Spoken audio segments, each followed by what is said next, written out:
Hello and welcome to the Wheel of Time Rewind podcast. I am your host, Dylan Stoll, and I'm joined as always by my friend Michael Whifford. Heyo! So today, we are going to be talking a little bit of Wheel of Time news. We're going to be getting into some more theories. And maybe do a little character highlight on Perrin. So we will see what happens though. Or Elyas. Well, probably both, to be honest. Yeah. All right, so before we get any farther into the show here, just going to go over the typical reminders. If you want to get in contact with the show, you can do so by sending us an email at wheeloftimerewind@gmail.com. Or if you're on your social medias, on Instagram and Twitter, we are at WOTRewind. Also, first time I've done this in a while, but if you could please rate and review the show, that would be amazing. Just bump us up on the algorithms, because we've still got lots of off-season content coming, and we'll get into our show now. So, Mike, why don't you go over some of the Wheel of Time news that we have? Okay, so obviously it is the off-season, so there's not a whole lot. We're going to start here. We're going to save the really good stuff just for a minute. We're going to get some of this other stuff knocked out. There's been a lot of articles going around recently about, like, when is Wheel of Time Season 2 coming out? A lot of speculation. I just was reading an article this morning about how it's not coming out in March 2022, and I was just sitting there like, no. But it just shows, like, how excited people are, and, like, they're trying to figure out when this will be coming out, and we kind of wanted to we wanted to weigh in a little bit on this ourselves and just sort of talk about this, because I think we can pretty much put to bed almost all of 2022. Yeah. With The Lord of the Rings coming out, and Dylan brought this up, and I thought this was such a good point, because in that same article they said that they could release it like as soon as summer 2022, but they're not going to release it summer 2022. No you way. know, they want to keep all this, they want to get all the attention, all the focus on The Lord of the Rings. Rings of Power. And yes, the Rings of Power. And I can't really blame them for that, you know? That's like their billion-dollar series, so they want to get their money's worth and really hype it up and get all the social media, all the attention on it, get everyone excited for it. But that's going to leave Wheel of Time kind of on the outside looking in. A little bit. Yeah, unfortunately. It does make, and Dylan, you brought this up, I don't know if you wanted to bring it up, on their initial planning of the Wheel of Time series. Right, so Mike and I were talking before the show happened, or before the show started recording, like we always do, and we were both just in awe that why would they release Wheel of Time in November last year, in 2021, and then plan to release Lord of the Rings, Rings of Power, in September of 2022, knowing that, you know, you're kind of going to want to have some consistency when you release the show. So, like, if you release it in November one year, probably season 2 will come out in November the next year. And so we were like, oh, well, if they're going to do Lord of the Rings, Rings of Power in September of 2022, maybe they'll do season 2 of that in September 2023. And so we're like, where does that leave Wheel of Time? Why didn't they space this out better?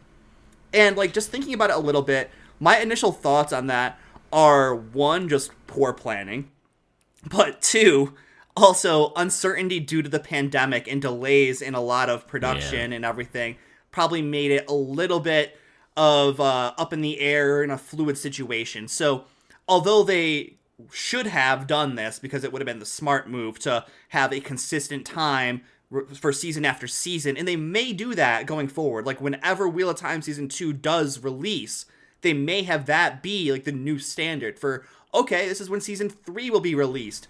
February 2023 for season 2, February 2024 for season 3, or whenever it ends up being. But I think that's really the big crux of the argument there for that.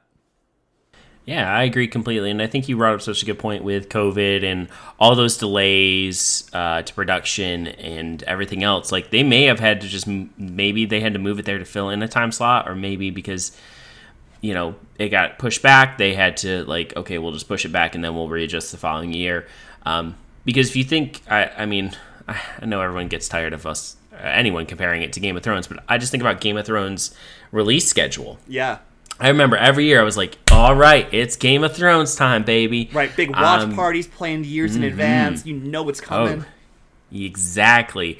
And it was just like the highlight. That was like April, I think. Yeah. It was definitely like springtime. It was April. And yeah, every year just like, yep, Friday night or yeah, I think it was Sunday night. Sunday night. Yeah, Sunday night.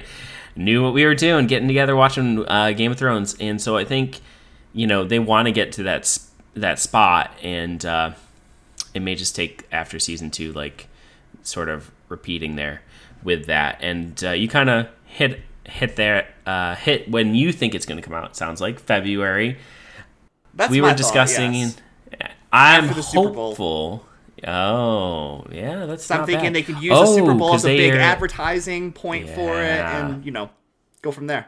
That would be a great way to do that, wouldn't that? Everyone's favorite TV show from like a year and a half ago is back for season 2. Come watch it after the Super Bowl. All first 3 episodes are up, and they're an hour long. I don't know, whatever it happens to be. Yeah, hour long. But I mean, that's the Lord of the Rings ones, right? Yeah, the 3 hours. I think that's 3 hours combined, but we'll see. Yeah, we will see. Either way, very exciting. So that's kind of it with the date. We're thinking it's definitely going to be probably not in 2022, early 2023, I think, at the earliest, whether that's January or February. We'll see. It also depends on what else Amazon is releasing, They're not going to try to compete or have this compete with The Boys. Right.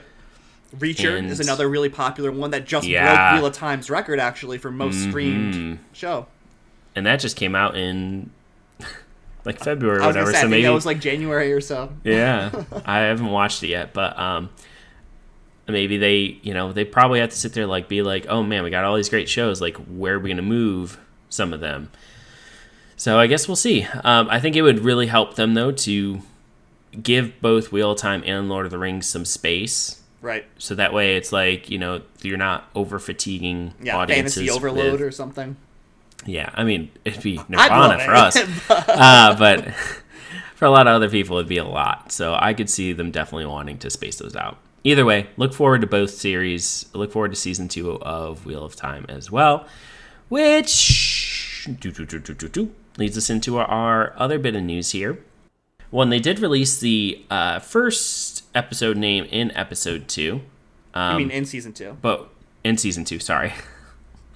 But we're going to combine that kind of with this casting news that we got, which is so exciting. I saw this and I instantly sent it to Dylan. And I was like, you're going to be so happy. I know, and I was. It's kind of old news now, but yeah, go for it.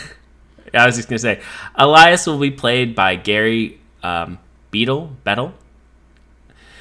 He's a British actor and who's been on quite a few different theater, films, and television credits or different things. So yeah, he will be Elyas Machira. And as soon as I saw this news, first of all, I was super excited that Elyas was going to be joining the show. Also, I told Mike this before the show started. I was like, this for me pretty much all but confirms that Huron the Sniffer is going to get cut in favor of having Elyas be that role for the show. And I think that makes a lot of sense. Combine the roles. Mm-hmm. Yeah, and so I guess we'll just jump in here then, because with Elyas confirmed and with us definitely thinking that the Sniffer Huron is out, we can kind of talk about what kind of Elyas's role in the books and kind of his interaction with Perrin, and then how we think that's going to transfer into season 2 here when they're trying to combine books 2 and books 3. I have some thoughts and opinions on that, but I know you are really the champion of Elyas here, so you can take it off first. And I wouldn't call myself the champion of Elyas, but I'm happy to see trying this shift back towards bookdom and book lore, where we're going to have Elyas doing what I'm assuming is going to be a combination of his role and Huron's role for season 2 here. So who exactly is Elyas Machira? Why are we happy he's been cast? What should we look forward to for him? So Elyas Machira is a former warder from Tarvalin, where, like, he was a warder to an Aes Sedai, but he developed this Wolf Brother ability.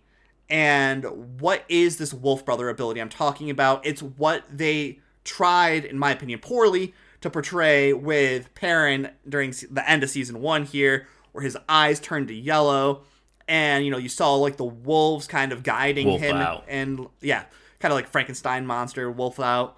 You saw, like, the wolves kind of guiding him and Egwene towards the Tinkers.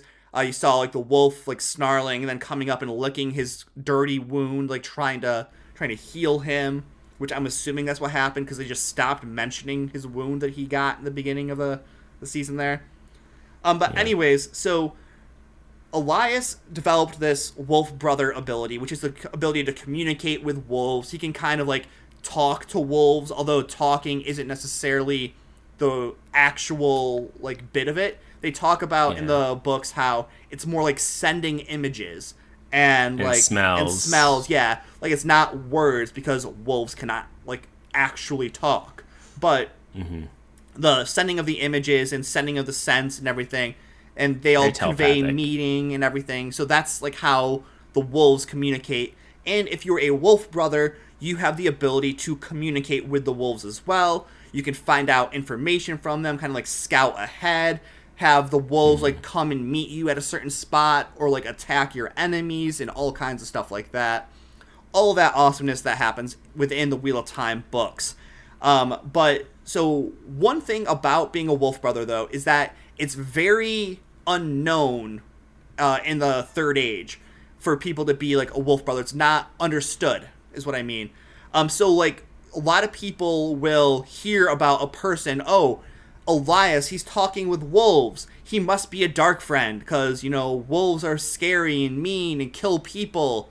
So, like, it's misunderstood a lot.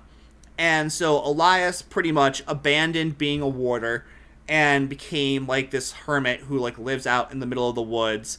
A very skilled tracker, both due to his experience being a warder as well as being a wolf brother, skilled fighter, really good at scouting and everything as well. And just, he helps navigate Egwene and Perrin through the mountains to meet up with their friends in the books, and also gets them invited to the Tinkerfire and everything, because it's Elyas that guides them there, not just the wolves in the books. But all that is to say that, Elyas has this background of being a nomad, kind of being a fighter, but also a hermit, and, like, wanting to shut himself away from the world of men. However, he has still maintained his humanity, because one thing that can happen with people who can talk to wolves is they can forget themselves. They can forget that they are human. They can forget that they're not a wolf. And what can happen is, in some cases, and there's examples of this within the books, is that you can lose yourself to the wolf, and you can become too much of a wolf. Like, I think there's a character named, like, Noel. No, not Noel.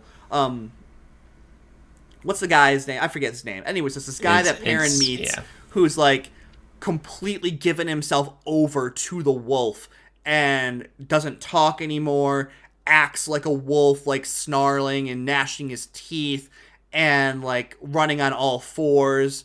And so he kind of is not human anymore. He's lost the ability to maintain his humanity and has given himself too far over to the wolf. And so go ahead, Mike. I just want to interject there, because I think this is a great spot to start to kind of talk about how we think they're going to utilize sort of these parts of the story that you're saying that are in the book. How are they going to translate that into season 2? What do we think they're going to do with this? So my thoughts on this, and going back to the books. There's a part in the books where Hurin and Rand go through a portal stone, and Ingtar and the rest of the Shienaran army that are hunting the Horn of Valir, they're like, oh, great, we lost our sniffer. How do we track Pod and Fane now? And Perrin's like, well, I'm a sniffer, wink wink, I can smell him. And so that's another thing that comes with it, is heightened senses. So you have really good night vision, really good vision in general, really good hearing. really good smells, all the great scents that you need to track and everything. And so that is how I feel like they're going to use it in the show, is that Elyas might be used as somebody who is going to be helping the Shinaran army or Inktar, wherever they have him coming from, track down Podin Fane by smelling the vileness of his evil and scouting out his tracks and, leading them through where to go. And like I had mentioned in the books, Elyas is kind of a mentor to Perrin. He introduces Perrin to the wolves. He introduces him how to actually navigate the world of being a wolf brother, at least at first. And then Perrin kind of takes on a wolf mentor later on with Hopper. But it's one of those things where that's where I think the role of Elyas is going to go within the show, is he's going to be used to track down Podin Fane, to kind of build up Perrin as well, help him start to get a grasp on his wolf brother ability. And that's, yeah. Do you have anything to add, Mike? Yeah, so I was thinking about this quite a bit, and we know that the first episode of season 2 is going to be called A Taste of Solitude. And I think we're going to see I was telling Dylan this, I think we're going to have at the beginning of season 2 a bit of a time jump, kind of like we did during season 1 where it was 3 months later. We're going to have a little bit of a time jump. It may not be as drastic as that, but we're going to have Rand in solitude, kind of traveling on his own, sort of dealing with starting to deal with his madness, I'm assuming, or at least maybe some voices. And then he's going to meet up with a couple people, whether that's Selena or Samael, don't know. They could switch that around any way they want to, really. But I think we're going to kind of have him by himself, though, for most of this trek. Because if they want to combine... Yeah. If they're going to want to combine books 2 and books 3, then they got a lot to get through. Yeah. And we know they have to do Falma. They've introduced the Shanshan, so they're not going to cut that out. Unless they're going to have them have Kalendor. They also need to do Tyr. But maybe they don't do Tyr during this season, or maybe they do Falma is a mid-season finale, and then Tyr is the season finale. Don't know yet on any of that, but we're gonna have Rand by himself. We're gonna have Moraine going and finding the sisters who are in kind of in solitude, really, they're on their own. And Elyas? Yes, to help figure out what's happening with her. And shift to Perrin. I think what they're going to do is he's going to join this hunt for the horn, right? Mm-hmm. Maybe they heal some of the people. We're going to find a couple people or we thought were dead aren't dead. Right, they've announced Loyal's alive. And yeah. I don't think Uno's dead either, because I think he's going to be in season 2 hunting the horn. Oh, yeah. Absolutely. Mm-hmm. But I think, and then you'll have Lord Ingtar probably come down saying about how he was too late and... he has to recover the Horn of Valir and for, all for honor and everything else. And then he's but we're going to need a sniffer for this. And so then he's I know where one is. Or one's, in my retainer, but he lives off in the middle of nowhere. He's like a hermit. Cue to Elyas. Pick up Elyas. Perrin realizes, oh, you're kind of like me. They're traveling together. And through that travel, that's... when Perrin's starting to learn about that process. I think we'll have Matt meet up with Elaine and Nynaeve kind of in the tower as well. Some way, shape, or form. I think we're going to have 3 different fronts, and then I think it's all going to converge probably at Falma. So that's actually something I want to talk to you about quickly. Yeah. Kind of off away from what we had said we're going to talk about. But do you think that Rand is actually going to go to Caemlyn and meet Elaine and Gawain and Galad? Or do you think that it's going to be more of a situation where Elaine's going to be at the tower, Nynaeve and Egwene get introduced to her, and that's where I'm leaning? I think it's going to be that. I think, honestly, they're probably going to leave Caemlyn until later on, because there's no reason to go there or to pay for that production. Yeah, I'm thinking or anything else. They're probably going to leave it until the Elaine secession plan comes into play, or he goes there to fight Ravine. Yeah, whatever it happens to be, I think that they're gonna wait a while for that, and I think a lot of those side plots too with some of our other characters like Morghese and stuff, Probably just not gonna, yeah, probably gonna get cut. And I mean, honestly, we could have all our characters meet in Falma, or actually, I forgot about this. They may meet in Kyrian like they do in the books, and so that would make a lot of sense too. For like Rand and Perrin and Matt, and I don't know exactly how they'll get them all together. Like especially Matt, he's kind of the giant wild card because he's not right. He could do anything where right everyone now. else is. So we have no clue on him. But I mean, they could also just make it really simple. Like he left Tarvan and he's chasing after the dagger and he's sensing it, and he meets up with Perrin as they're on the trail of Bodden Fane. So I think there's a lot of different directions they could go with this, and I'm kind of excited to see what they do, because I mean some of it was out of their control, like with Matt, but how they navigate this next part, and especially again as they're trying to combine books 2 and books 3, it's going to be really interesting to see how they utilize Elyas and sort of navigate Perrin's development through him. And see, I think it'd be a mistake, though, to assume that they're going to be doing all of Book 2 and all of Book 3. I think it's probably going to be bits and pieces, probably. So yeah. I don't think they're going to necessarily have, like, 2 giant epic battles like Falma and the Stone of Tyr in the same season, but who knows? Who knows? I was just going to say that I am actually really kind of excited that they did this with Elyas, though, because I think it's going to give us more time with him and developing Perrin, and that makes a lot more sense. Also, too, if you think about it, like, as we heard from our friend last episode, associating what Perrin can do with the power, it's gonna be, it's kind of cool that they're creating these misconceptions about these characters, or maybe, I mean, who knows, maybe they're gonna change it and make it all like that, whatever, we'll see. But maybe they'll make it associated with the power, but that'd be kind of a stretch. But yeah, I'm excited to see what they do with that, and like that we're gonna get Elyas.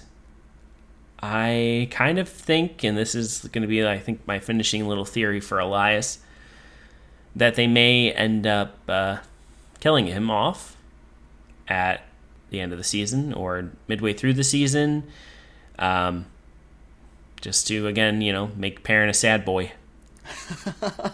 Well, I mean, let me just give you a quick update. I am just starting the Winter's Heart, which is book 9? Or is it book 8? Yeah. Is that the Fael gets kidnapped? So yeah, Fael got captured at the end of the last book. So sad. Yes, but anyways, why I'm bringing this up is because Elyas has just rejoined Perrin in the books. So, like, I'm wondering if maybe they'll do something similar where they'll have Elyas be a part of his life for this season, have him disappear, and then maybe come back later on. But I think it would be a big mistake for them to associate the Wolf Brother ability with the male half of the Source, with Saidin. And I also think that it would be a mistake for them to bring up the term sniffer if they're not going to have a sniffer be there. Or just be like, I have a tracker or something that can do it. And, like, he figures, like, oh, how are you tracking him? I could smell it. And Perrin's like, hey, me too. And something like that. But yeah, I think that Elyas could very well die. He's not a major character in any way. He is more like and they've been willing to character. Sacrifice characters. So yeah. All right, so that is going to do it for us for this episode. We talked a little bit about Elyas. We gave you some quick news and some quick theories about, like, what we're expecting as far as the release schedule for Wheel of Time, and as far as where we see, like, the role of Elyas going and how that relates to Perrin. But we're going to be keeping a lot of these off-season episodes a little shorter and try to keep them, like, with quick-hitting content as opposed to, like, dragging it all out like I'm doing right now. So, with that being said, if you have anything else to add, Mike, or are we good? No, I think we're good. I'm glad that we got to talk about Perrin and Elyas, and we didn't really deep dive Perrin, but we did talk about both of them together, and that's kind of where I think we kind of wanted to go with that anyway. So Exactly. Kind of keeping it related to what we're expecting show-wise from the two of them. yeah. All right, but like I said, that's going to be it for us, and thank you for joining us if you listened this far, and we'll see you all at the next turning of the wheel. Goodbye. Golden eyes.